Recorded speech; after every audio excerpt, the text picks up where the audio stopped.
유월절을 지키지 않으면이란 제목이었습니다. 우리 배경을 같이 한번 읽어볼까요? 시작. 출애굽은 하나님의 특별하신 방법으로 이스라엘을 구원하셨는데 이것을 이스라엘 백성들이 잊어서는 안 될 것이고 이 유월절 어린 양이 되셔서 유월절을 완성하심으로 구원받은 신약 백성들도 구속의 은총을 잊지 말고 늘 그 은혜에 감사하여야 합니다.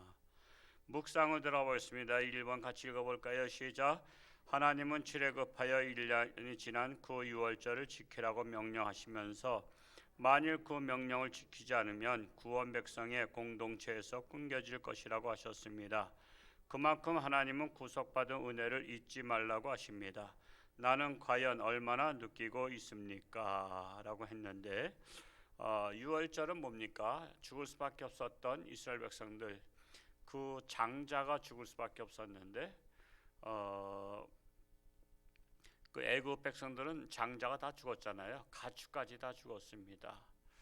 장자가 죽는다는 것은 대를 끊어지게 한다는 것입니다. 그런데 양이 대신해서 죽었죠. 그 희생을 양이 희생당했습니다. 이 양이 희생당하신 것은 바로 어린 양 되시는 예수님께서 인간의 죄를 대신해서 죽으셨다는 것을 말씀하고 있습니다.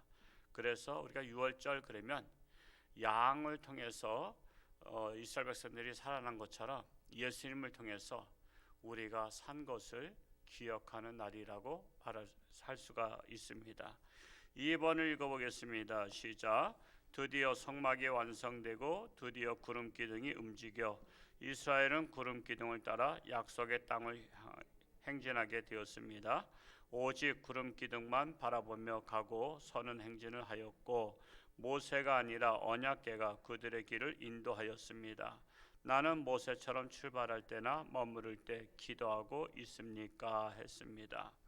하나님을 믿기 전과 믿은 후가 우리 삶이 달라져야 될 것이 있습니다. 하나님을 믿기 전에는 내가 하나님이잖아요. 내가 주인이고 그러니까 내 뜻대로 하는 거예요. 하나님 믿기 전에 내 뜻대로 살아왔는데 그러나 하나님을 믿은 후에는 내가 주인이 아니고 내 하나님의 자리에 하나님을 모셨잖아요. 하나님을 주인으로 모셨어요.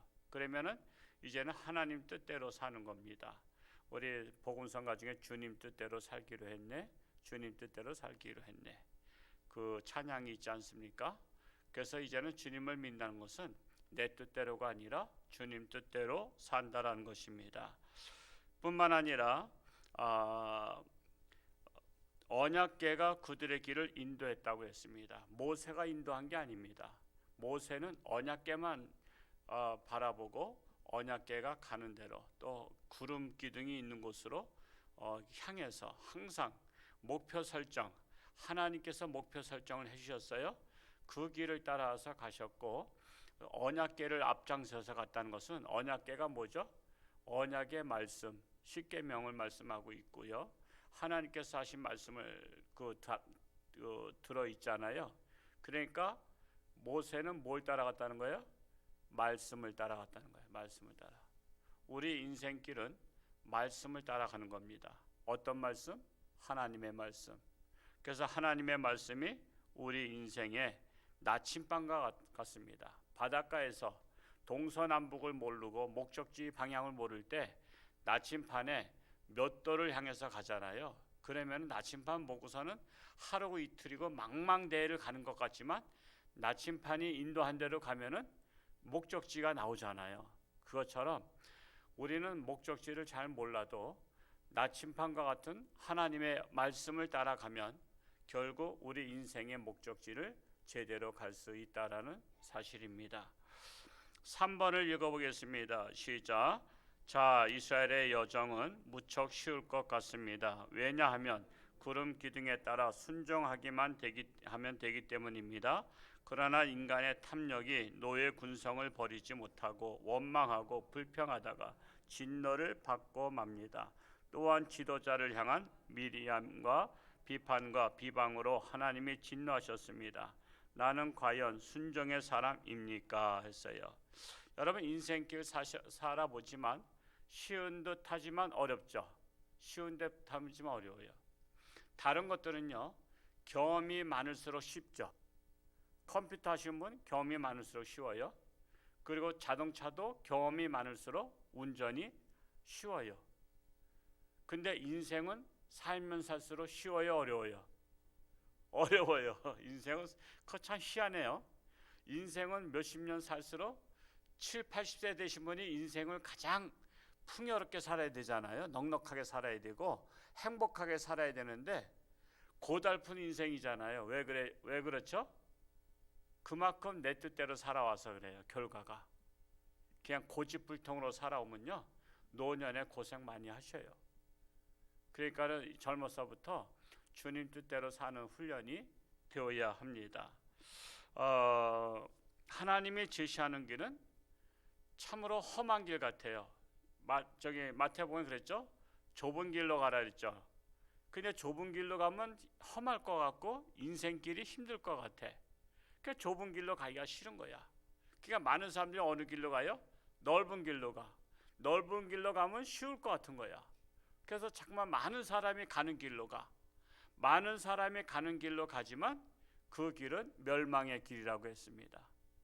우리는 힘들어 보여도 주님께서 제시한 길이라면 우리는 그 길을 가야 됩니다. 그 길을 가야 돼요.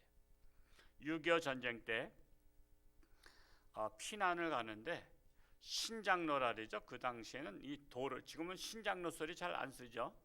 신장로 이제 도로다 이렇게 가면 편해요. 피난 가기가. 그런데 안내자가 신장로로 인도하지 않고 산골로 인도해요. 그 험한 산길로 인도해. 험한 산길로 인도하는 이유는 공산당이 이게 매복을 서 있는데 험한 곳으로는 안 올 것이다 해서 험한 곳에는 안 서 있어요. 그리고 신장로에 보이는 곳에 이 신장로로 많이 올 것이다 해서 신장로에 서 있어. 그래서 이 신장로 있는 산에서 숨어서 지내다가 피난민이 글로 지나갈 때 따다다다 기관총 가지고 쏘는 거야. 따발총 가지고. 그래서 신장로로 가던 사람들이 많이 죽었어요. 그런데 안내자를 따라서 험한 산길로 간 사람은 고생은 했는데 안 죽었어. 그러면 우리가 편한 길로 가다가 죽는 게 소원이요? 험한 길로 가다가 사는 게 소원이야?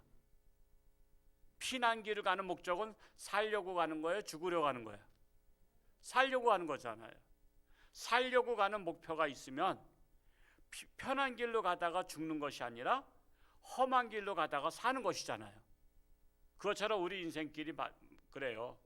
우리 인생이 행복하게 살다 지옥 가는 거예요? 대신 고생은 하지만 천국에 가야 되는 거예요. 천국에 가야 되는 거잖아요. 그러면 우리는 비록 이 세상 삶이 고난의 길이라 할지라도 목표가 설정이 분명히 천국이 돼 있으면 우리는 이 고난의 길을 가야 되는 거예요. 오직 하나님의 말씀을 따라. 그러면 우리는 결국 천국에 갈 수 있는 것입니다.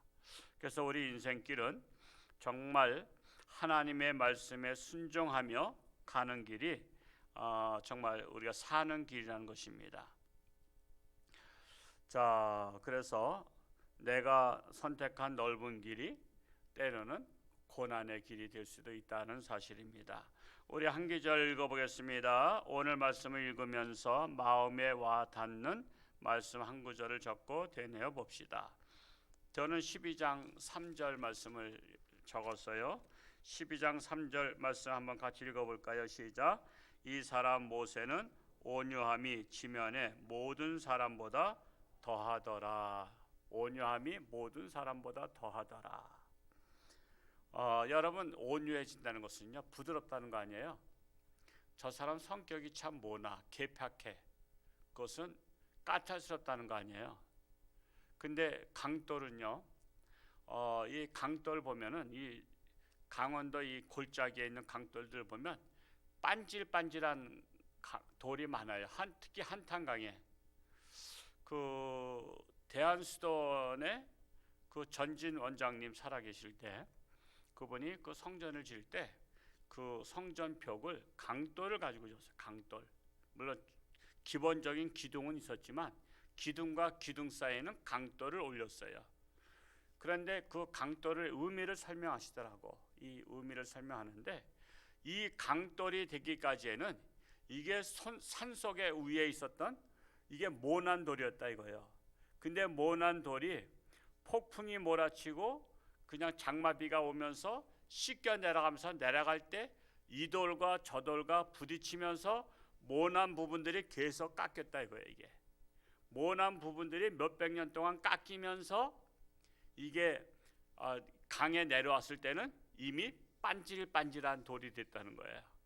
여러분 강돌 다 아시잖아요. 이 반질반질한 거 아주 부드러워요. 그냥 눈 감고 만져도 손에 긁히지가 않아.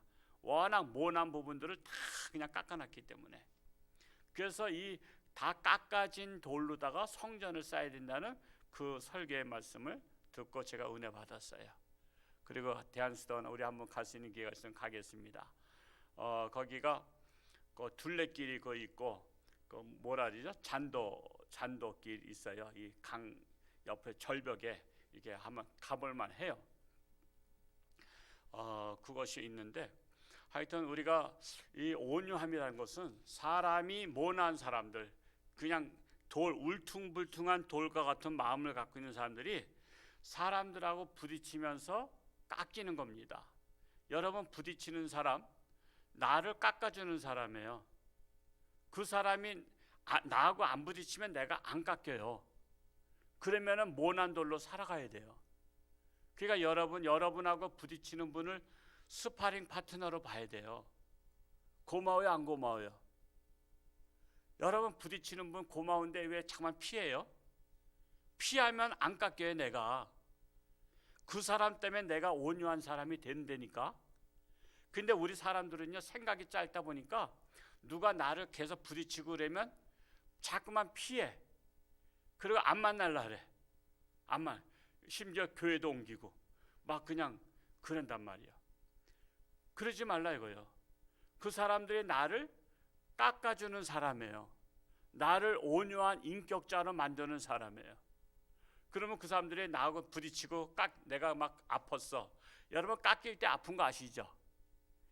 여러분 그 치과에서 막 그냥 뭐 하죠? 스케일링 할 때 아파요, 안 아파요?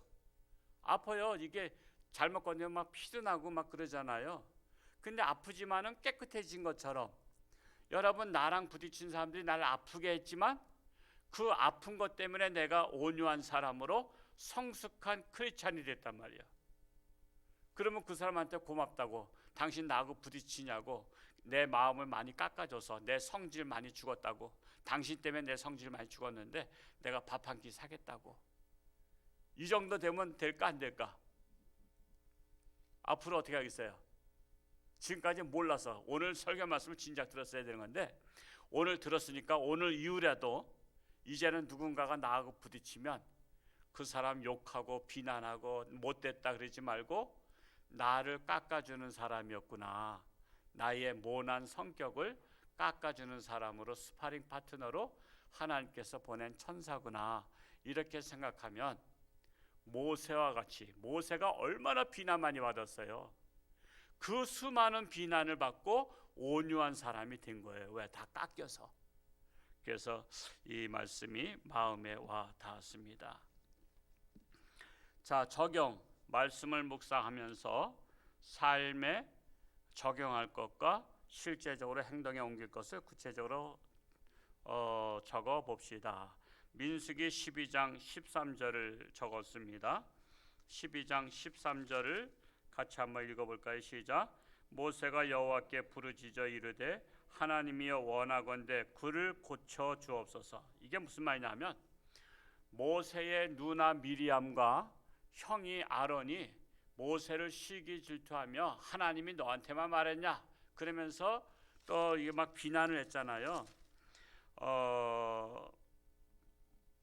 그것뿐만 아니라 또 모세가 그 노년에 또 첩을 얻었어요.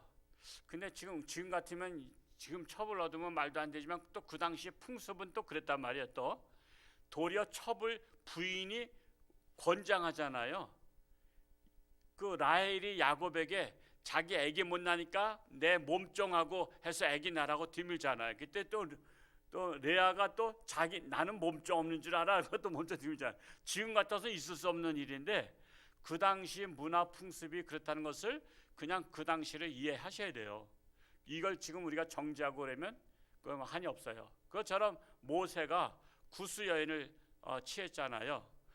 구수여인을 취해서 그것을 막 비난했단 말이에요. 비난하니까 하나님께서 왜 내 종을 비난하냐고, 내 종을 비난하냐고. 비난이 맞긴 맞는데 하나님은 싫은 거야. 하나님은 왜 내 종을 비난하냐고. 그러면서 문둥이가 되게 했잖아요, 미리암에게. 여러분 자식이 잘못했는데 남들이 비난하면 맞아, 비난받아도 맞아, 아이, 우리 아들 비난받아도 싸, 그래요? 아니면 비난하는 분 싫어?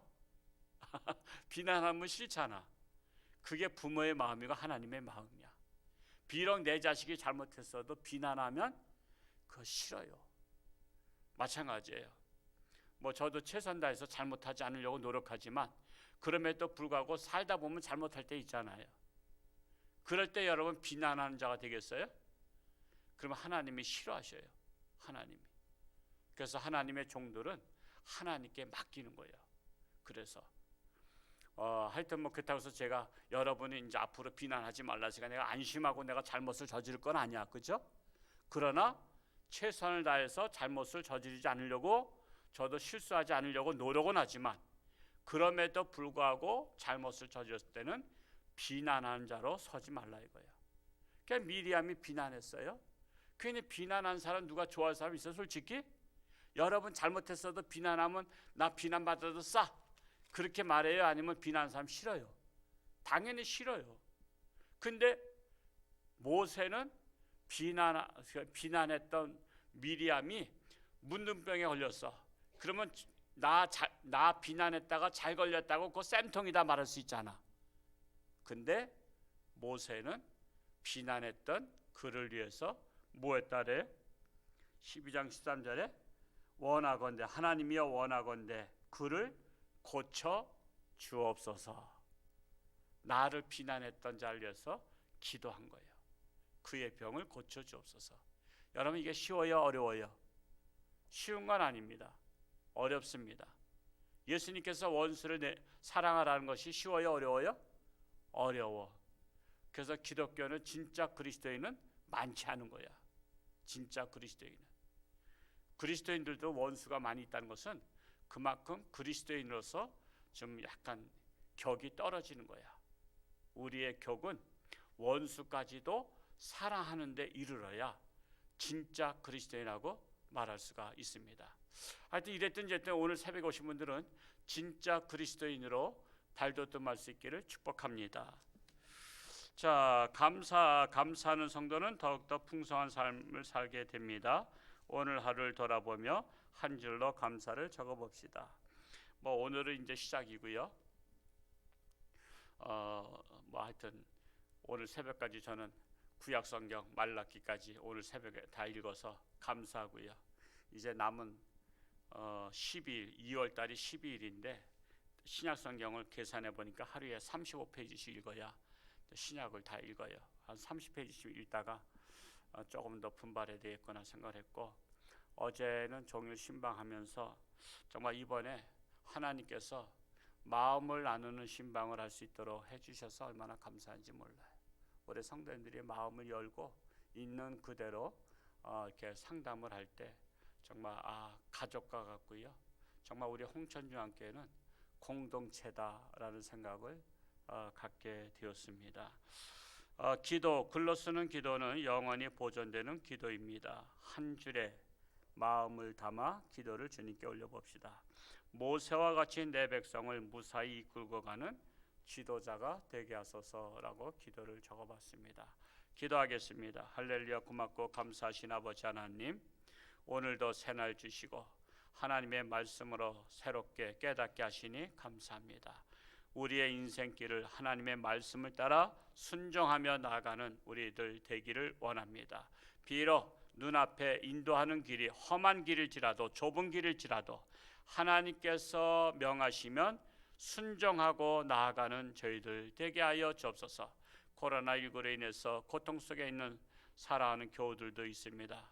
불쌍히 여기시고 능력의 손길로 치료하는 광선 바라사 깨끗함 받게 하시고 건강 회복되게 하여 주옵소서. 참으로 나라가 어려운 가운데 빠져 있습니다. 참으로 거짓이 난무하는 이 시대에 우리나라의 진정한 지도자, 하나님을 두려워하는 지도자가 세워지게 하시고 이 나라가 상식이 통하는 나라로 이끌 수 있기를 간절히 소원합니다. 우리 하나님의 백성들에게 먼저 분별력을 허락하여 주옵소서. 옳고 그름을 분별할 수 있기를 원합니다. 오늘 하루도 저들의 삶 가운데 하나님께서 동행하사 누구를 만나든 어디를 가든 건강을 지켜주시고 안전한 길로 인도하여 주옵소서. 감사드리며 예수님의 이름으로 축복하며 기도하옵나이다. 아멘.